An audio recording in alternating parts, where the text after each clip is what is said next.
Hi guys! So, sa tingin ko part 2 itong video na to sa ginawa kong video na about nagsabi sa akin na isa ako sa dahilan kaya naghihirap tong bansang to. Hindi kaya isa din, mas lalo silang isa doon kasi ginugulo nila yung nature itself. Well, may narinig ako sa video na creating a problem so that sila din daw kunwari ang gagawa ng paraan para masolusyonan yung problema. Huh? Playing God's uh, playing God, I can say. Sino kaya problema dito sa mundong to? Ano? Sumembro siguro yun. Sa UN na to. Kasi sabi niya doon sa comment eh, mga royal daw yun. Oh, okay. Sila din nagsasabi ng totoo. Promise. You don't know if you are going to laugh, mock, or be shocked. It's, it's a group of known people also. So, magbibig ako ng videos sa kanilang Agenda 2030. Kasi last year pa to kumakalat eh. Excuse me, ang dami kong nakita sa FYP ko ng hindi ako nag-research pero ngayon nag-search ako sa agenda na yun. Yung aim nila is to control.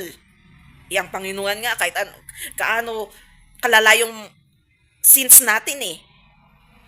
Pinapabayaan. Matututo din siguro yan. Ano din siya ng tao na katapat niya. Parang ganun. So, panoorin natin to.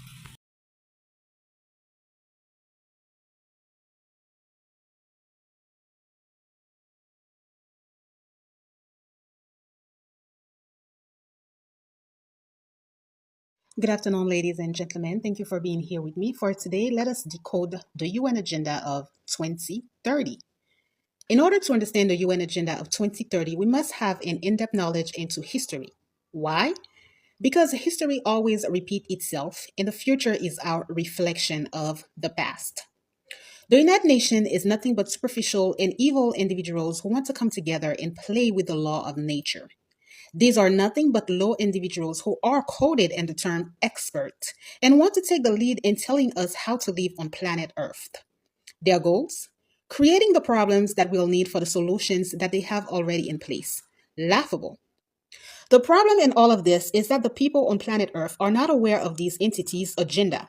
I mean, who wants to sit all day and listen to how we will destroy our planet and propose our solution to the masses? Extremely comical. You mean to tell me that somewhere we actually have people who sit there, create laws, create disruptions, create nonsense that disturb our world, our planet, and after present themselves as our savior? Unbelievable. Once we actually start to not only put back these entities into their place, it becomes much more easier to decode their nonsense, to come together to make a stop into their madness. As a whole, the ultimate goal of the United Nations is population control, global power, having all of us be uniform by differentiation of culture, mass killings, destabilization of nations, pollution, sickness, food control, industrialization, so on and so forth. Everything that goes against the law of the universe, the law of nature, the law of the gods. These entities meet once a year every 15 to 20 years or so.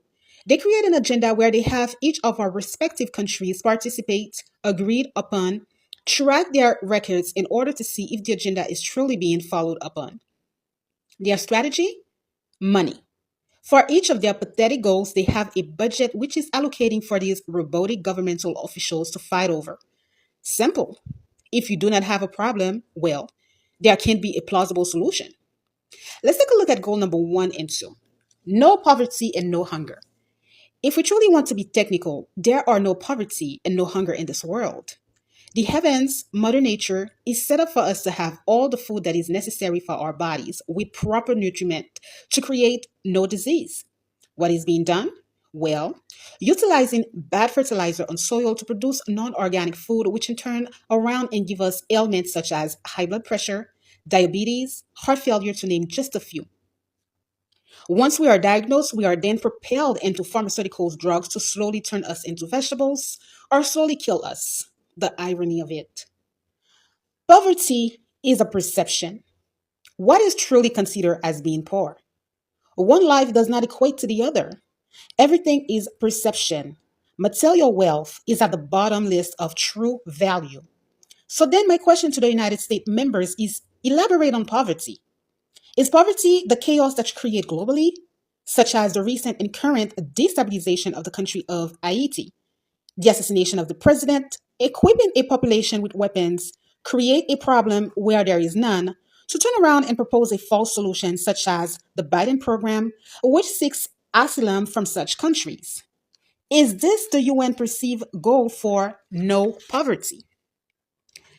Let's get these Haitians out of their country, provide a false support, get them into a country where the housing market is inexplicable, create all these false programs, which we will provide more funding to in order to have these people believe that, yes, we can help you. I mean, we've done it in the past before. Look at our track records.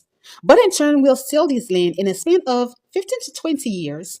We'll have another market which we will be fresh and we'll be able to create another narrative. Genius. Or better yet, let's create a goal number 16: peace, justice, and strong institution. We'll push differences out, point out that one group of people is better than the next, help support uprising, violence, apply pressure to this false narrative, and when we have enough death, we'll step forward as people's savior and provide our solutions to their issues. That's such a genius plan. Oh, wait, here's a better one. It will be toppled everything that we've ever created. Let's propose goal number 10: reduce inequality. We'll be subtle with this one. Yeah. Let's start by having this LGBTQYNXZ agenda, aiming to say that all people, including children, have the right to be sexually equal. We'll promote that in kindergarten, in the news. We'll say that changing your sex should be applauded. This will help us in destabilize human nature. We'll be able to fuel our agenda faster. Let's start very young. We'll have enough funding to buy off these robotic and greedy individuals who are in politics. What a plan! We'll also have goal number 8: decent work and economy growth. We'll teach every nation the same blueprint. They'll need to use our own framework. We'll track them down to truly find if our agenda is being accomplished. Ladies and gentlemen, this is absurdity at its finest. It's beyond me how we allow a very small group of people come together to create the madness that we have on our planet. All these entities, the United Nations, the Organization of American States, the Economic Community of West African States, the United States Agency for International Development, so on and so forth, should be dismantled. They do not serve any purposes. None. Absolutely none. If you've ever been a victim, whether it be of a major disease, hunger, displacement, mental illness, it is all because these entities have overpowered and clouded your judgment. They are nothing, absolutely nothing. They are agents of death, evildoers, manipulators, and agents of chaos. This planet is equipped with everything that we need to live comfortably. The heavens have made it as such. There needs nothing before those laughable goals from the United Nations. Truthfully, they can shove it up all their asses. And moving forward as a collective, we should be aware of their manipulations in order to put an end into all of this madness. Thank you so much for being here and for listening to me. All for one and one for all. Grabe, naging toxic na talaga ata ang tao. God, kailan titigil makakapag-ano ng ganito sa bagay sa aking purpose. Sa aking purpose. Dahil lang sa pagko-comment. Mostly naman, nararanasan natin yan. So, mag-ingat tayo, dumadami ang fake prophets na sinasabi natin. Automatically, isa sila dun. Kasi na-encounter ko din yung Candy Taragnas na yun kasi against din yung sinasabi ko sa video na yun sa kanya. Kasi may ginawa kong video sa kabilang channel ko reading about Mr. Bongbong Marcos, Mr. Rodrigo Duterte, tapos Miss Queen Helen. yung title niya.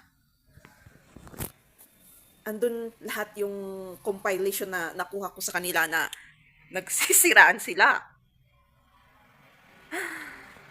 Oh my gosh. Leader pa mismo, ano kayang makukuha nila para doon? Minsan, ang leader ay gumagawa ng chaos para sa benefits ng kanilang business. Minsan, wala silang pakialam, basta implement sila ng rules sa benefit ng kanilang business. Posible na walang business mga leaders na yan. And wala silang, kung may, di ba, nag-campaign sila, sabi nila pabababahin nila yung presyo. Sa huli, hindi nila ginawa kasi sa benefit ng business nila.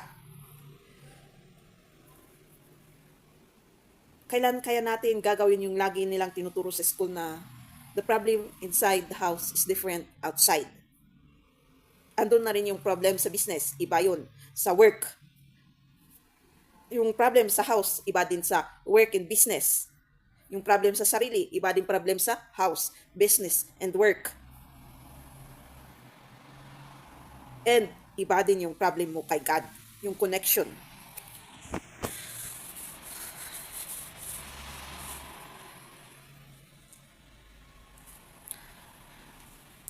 Grabe, meron pa silang minions na minsan yung iba sa kanila is meron silang minions na mag-ano sa'yo, hindi parang mag-against din kasi against din naman yung magsasabi ka lang ng opinion eh. Ang daming sinabi na masasakit na word na kung sino sila para makontrol yung damdamin mo, iniisip mo. Ganun talaga ang Pilipino talaga, kahit na kumakausap ka face to face. Kung ayaw nila, kukontrahin nila kahit totoo. Kung ayaw nilang pakinggan, magagalit sila. Kailan kaya natin ugaling makinig muna? Kung masakit sa damdamin, di sabihin. Tapos bakit? Kasi may sarili-sarili naman tayong opinion. May sarili-sarili tayong paniniwala. E di pag nag-synchronize good. Hindi yung agad, hindi pa tapos magsalita yung kinakausap. Sa comment pa nga lang makikita mo.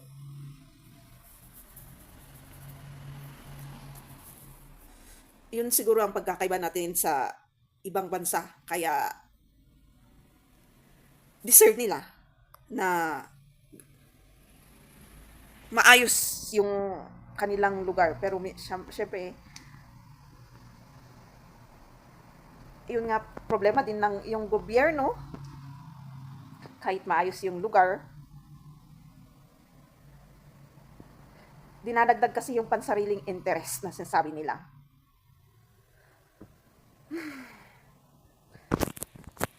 Nakaka-drain tong kwan na to, no? Itong purpose pala na to, no? Yung negative na binibigay nila, gagawa pa sila ng ritual or black magic. Ganun talaga pala ang routine nila sa gobyerno. Dinadagdagan nila ng ng etc. ang kanilang pamumuno. Kasi may nakita ko sa dito sa Asia, may nakita ko sa TikTok na post na kinulong, hindi ko na, nakalimutan ko na kinulong or sinita. Basta dito sa Asia, isang leader na gumagamit daw siya ng black magic. Ooh. Tingnan ko nga kung ma-search ko siya. Excuse me. Bigla kasi akong nag-burp. So, ayan. Alam nyo bang after ko ginawa yung video ng part 1 yung part 1 nito is after nun, kakaiba yung pakiramdam ko, bigla akong natatai. Minsan, nagaganon ako kung may na-encounter akong very negative situation or very negative person.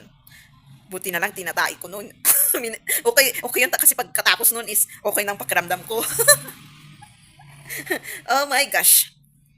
And, wow, hindi ko mahanapan yung kwan. Baka natanggal na sa TikTok. Kasi ang dami ko ding video na natatanggal sa na-mute actually, sa TikTok app na yun. Grabe.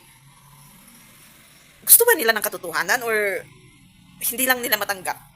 Tinatanggal talaga kasi nila yung video sa TikTok, promise. Ang dami-dami, ilang videos na natanggal ko. Sa 10 ata. Pumunta na lang kayo sa aking Facebook na sa comment section nakapin. And wow, kailan kaya gagawin ng gobyerno din tong kwan na to? Bilyonaryo pa sila ah. Grabe, bilyonaryo sila. Nakukulong nila. Sariling prime minister din. Wow. Yung mga ano, alam ko yung nasa ano mismo ang gumawa nun. Batas. Yung umaano ng batas. Yung nakaupo. Yung mga polis. Tapos yung mga matatas na officials. Wow, kailan kaya nila gagawin yung sa atin din? Meron naman tayong laws, di ba? Yung mga mahilig mag-corrupt. Hindi lahat naman is sa ating law is na susunod ang presidente or yung vice president or senators. Kailan kaya? A Vietnamese billionaire has been sentenced to death after embezzling $12.5 billion in one of the biggest corruption scandals in history. Property tycoon Truong My Lan was charged with bribery and abuse of power, which she's denied. My Lan stole the equivalent of 3% of Vietnam's entire GDP by controlling Saigon Commercial Bank and taking out $44 billion in fraudulent loans, most of which may never be recovered. She's been sentenced by the court to die by lethal injection, which she can appeal against within 15 days.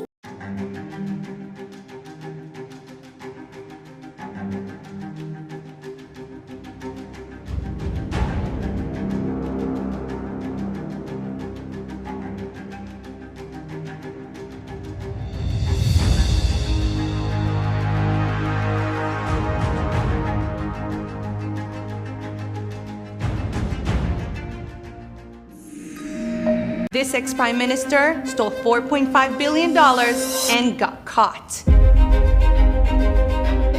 Let me explain. This is Najib Razak. He was the prime minister of Malaysia for 9 years.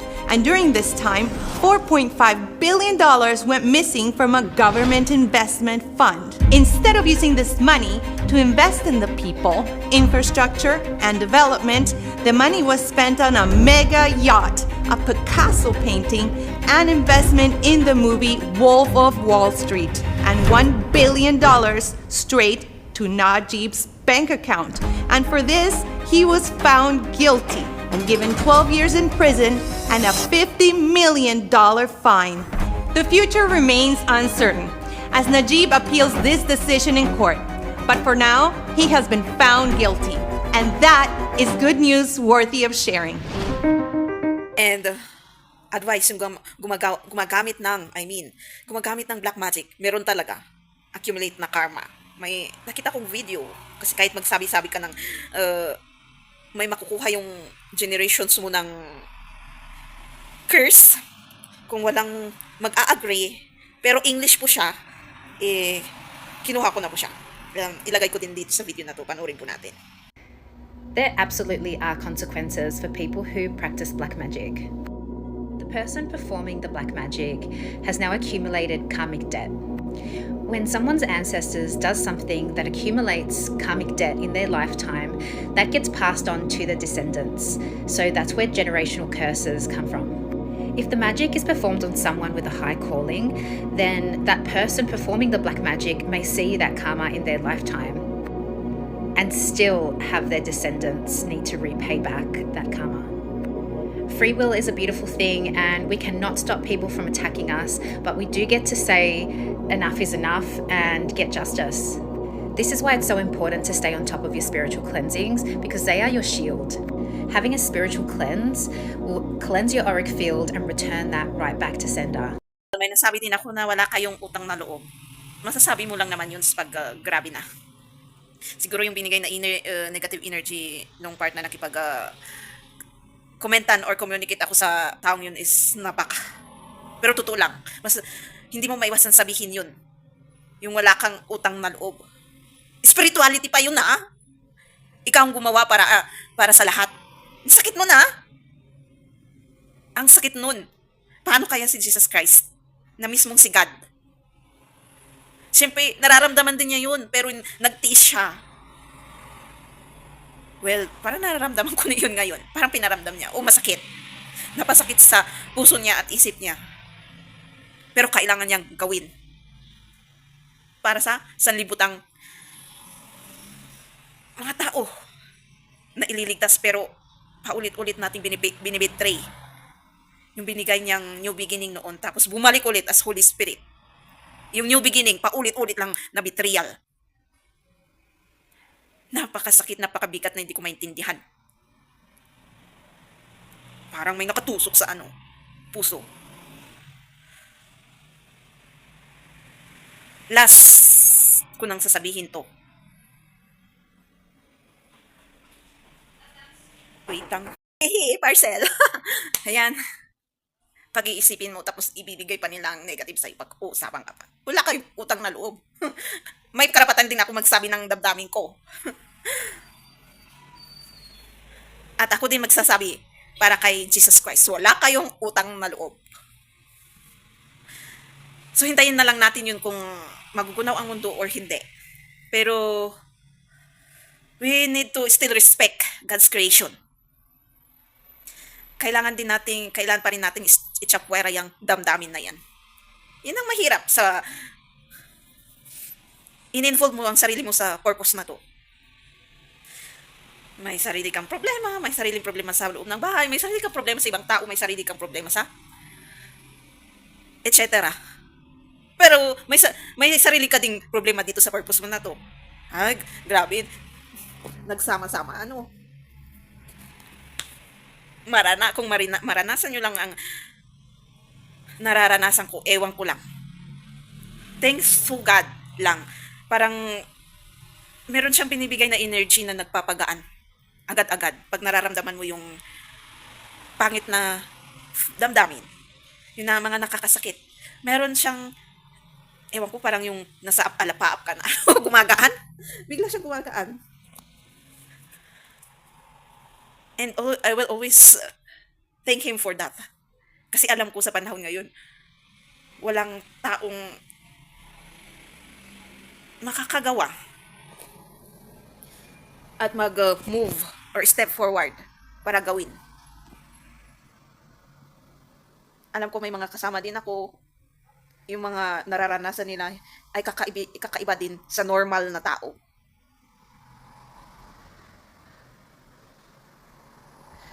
Kung may mga nagda-doubt pa sa amin na nakakaranas ng sinasabi namin kakaiba, sige, I challenge you. Let's see. Mag-ingat po tayo sa iisipin at sasabihin natin. Kasi may karapatan din po kami magsabi ng damdamin namin. As may karapatan din po kayo magsabi. Pero, nagpuprolong na siya eh. So, hanggang doon na yung damdamin na yan. Okay naman na. Ay, biglang nawala yung yan. Mabigat na yun na pakiramdam ha. So, ganun ang pakiramdam ni Jesus Christ din nung na-crucified siya. Pero, He has no choice but to respect the process. So, that's it. So, advice, bago ko i-end tong video na to, hindi po, meron din ako nakitang kwan. Mahilig daw sa, Surigao, sa bandang Surigao daw. Nag-aral sila ng, ng cult, ng hindi cult, black magic, I mean. Kasi, cult din naman yung pag gumawa sila ng grupo nila. Gumagawa sila ng black magic daw doon, nag-aral sila sa India. May nag-comment, tapos, sakto adan na video ni Mr. Mikos yun. So, panoorin po natin. May malaking kulto po sa Mindanao, especially sa Surigao. Diyan din nag-aral yung leader nila ng black magic sa India. Actually, doon sa bansang India, talaga sobrang marami na yan. Eto, personal experience, hindi ako gumagawa ng kwento weekend. Ask my papa later. Naglaro sila badminton ngayon. Sa bahay namin mga insan, may kapitbahay kami. Tapos every morning sa bahay namin may nagtatapon ng sweets, tapos may konting parang monggo, tapos salt sa tabi ng gate namin. Every morning yan. Hanggang sa pinalagyan nila ng CCTV sa bahay. Ayun, nahuli ni lola ko. Si lola ko nung buhay pa to. Matagal na yung kwentong to. Nung buhay pa si lola. Nahuli ni lola. Tapos sakto nakauwi si papa ng India that time. Tapos naikwento ni lola. Alam mo ang ginawa ni papa doon sa bahay ng mangkukulam na kapitbahay namin. Si papa naman pumunta ng 2 a.m. sa bahay nila. Binato-batuan niya ng itlog yung bahay nila. Tapos kinabukasan issue, may nagbato ng itlog, black. Andun ka na sa purpose, no? Ito na siguro dahilan nga. Kaya lahat mag-a-against. Ewan ko ba kung bakit ganun ang process. Pero inaalaw nila na nahuhold sila ng bad entities sa yung isip nila at syempre pati damdamin, tapos pati katawan. Kasi kahit alam mo, iniisip mo minsan, alam mo na ikaw yun. Pero may part yung bad entities to attach with you. Me out, fam. Hear me out. Good morning, yo. Familicious, familia. Yo, why does the enemy send narcissists to chosen ones? Well, it's because the enemy knows that you have a gift of discernment. Like you have a powerful intuition that tells you everything you need to know about people. And so when the narcissist gets sent your way, it's because they want you to doubt that gift. That's why when you get with the narcissist, right? You sense something off about these beings when you first meet them, right? Like, yo, they're carrying a demon or something. You know what I mean? Something's not right about them. But then they love bomb you. They give you the best sex, at the beginning stages. And when you catch them in a lie, right? Somehow you never have proof, right? Like sometimes when you know they're lying, you don't have the actual proof, but you know they're lying. You know they're full of BS. But then they tell you, no, you're wrong. And then they try to love bomb you and prove to you that you're wrong. And somehow they convince you into thinking maybe you're wrong. So you start questioning your gifts. You start telling yourself, man, maybe all this time where I thought that I was reading people, maybe I was off. Maybe it was me. And you start questioning it. And so more things go on in the relationship as the years go, the months go. More things start happening where you're like, something's off. But then somehow they convince you that you're bugging, you're tripping, you need help, you need to go see a therapist. And part of you starts thinking like, man, maybe it's true. Maybe I've been wrong all along. So you start doubting yourself. And so your gifts now become like you stash them inside you, where it's like you lock the keys away and you put those gifts away because this narcissist has you convinced that you're bugging, you're insane. They tell you stuff like, you don't even have proof. That's just crazy. You're just insecure. You need to get help. And part of you starts believing it because, you fall in love with them, you get attached, or the case may be, whatever how relationship you have with them. But you start doubting yourself, and the enemy loves that because you have a gift, a Christ-like gift, a gift of discernment. You can read people. You have a strong intuition. You know when something's off. The whole time you feel something's off, and as strong as your gift is, even when you start doubting it, part of you is like, but I know I'm not wrong. Like, what? And then you start like feeling so down because there's something still off, but yet they're proving to you that you have a problem. So you start doubting yourself more and more. Finally, when the mask comes off and you release this person and you're no longer with them, now you look back and you try to get your gifts back. Now you try to take them out of the closet, get your gifts back, and you start using that intuition. And what that intuition does now, you feel like, okay, I got my intuition back. I was right about everything. I wasn't bugging. But now that same gift starts betraying you because now when you use that gift and you go back and you see how right you were about everything, instead of you feeling like, yeah, I was right, I feel good, I got my gift back, you start being upset that you didn't use it. You start being mad at the fact that you didn't listen to your intuition. So now the more you think about how dirty they did you by using your gift, the more you start getting pissed off, and it starts like you feel like that gift is you doing you dirty. Either way, the enemy's winning. The devil loves that. And now the more you use it, the more you feel like thinking back at how right you were, the sadder and more depressed you get at the end of the relationship. So now the gift is kind of like backstabbing you. It's like, because now you wish you don't have it. Because if you, by having it now, you start putting all the pieces together and it don't make sense. And instead of liberating you, it's making you feel more stuck and more depressed and sadder. And that's why the enemy sends the narcissist your way. It is your job to look at the fact that you went through that and strengthen your gift. Be appreciative of it. Be like, damn, I was right. You know what? I'm going to use this to strengthen myself for my next journey in life, my next quest, or even your next relationship. You're going to start using it for what it was given to you for. You know what I mean? Instead of feeling sad and depressed because you just got discarded, you just got done dirty, they're accusing you, they're going to start a smear campaign. Many of these people are going to try to take you to court and try to accuse you of things you didn't do. And I'm sorry to say, but they might win because they know how to play the game. But it is your job to just focus on the fact that you got your gifts back. You know who you are. You was right about the whole thing, and leave it to the Most High. The Most High is not going to let you go down like that. Remember that. Especially if you never sold your soul and you always stay committed to Him. So just know that everything is going to work in your favor due to the Most High's power protecting His children. So yeah, man, just be grateful you went through it. Dust your shoulders off. It was a war. You might have lost the battle. You're not gonna lose the war, I'll tell you that much. But you might have lost the battle. They got what they wanted. They put you where they wanted. They left you where they wanted to leave you. But it's not over. It's not over because karma's gonna bite them in the ass, and you're gonna, eventually get back on your feet. You know what I'm saying? Unfortunately for many of you, when you get back on your feet, you're no longer going to be thinking about this person, and that's when that person's going to be getting their karma. And I know a lot of you are going to be like, damn, but I wanted them to get it now, and now it doesn't work that way. You know what I'm saying? They got to go through their own journey in life, and they got to go through their experiences. So right now, the person that they discarded you with, they're having a great time with that person. They're having a good time, but that person eventually is going to do to them worse than what they did to you. But when that happens, you're already long gone. It might take like 3, 5, even 10 years before that happens to them. So don't sit there depressed, waiting for them to get their karma, sad because they're not getting what they deserve. It doesn't work that way. Sometimes life takes years to humble you. And many of these narcissistic beings in their mind, they don't see that they did anything wrong. So they're only going to attract the positives in their life. And right now, the new supplies are positive. So they're having a great time. They're traveling. They're having the best sex of their life. They feel like they found the one. But then eventually, karma's going to bite them in the ass. But by then, you're long gone. That's it. When it does happen, you're not even going to be happy or sad that they're going through it. Many of you are going to feel sorry for them because you've already elevated so much and so much time has passed and you're already in your path that you're even going to look back and feel bad for them. Like, damn, I feel bad for them, man. I hope they get through this. That's how it works. So just hang in there and just know that the Most High got you and trust on His divine plan, and you got this, my people. Love you, fam. Wow, mahaba ata ang video na to. More than 1 hour or 30 minutes. So, ayan, before ko i-end, yung black magic na ginagawa natin sa isa't isa, hindi na po gagana yan. Magsimula, kasama din yun sa sa mangyayari ngayong 2024. Automatically, babalik. Pag noon, before, gumagana siya, sa huli lang, babalik yung karma. Pero ngayon, automatically, yung ginawa mong black magic, sa'yo na napupunta. Sa'yo na napupunta, diretso sa'yo. Kasi kawawa naman yung mga innocente. Kasali na yun sa process nung healing na nagdaan, manifestation, etc. And rules din ng, bagong rules ng universe in God. Kasi lahat naman goes with a new change or new beginning. New rules, new we, new life, new beginning, new lahat.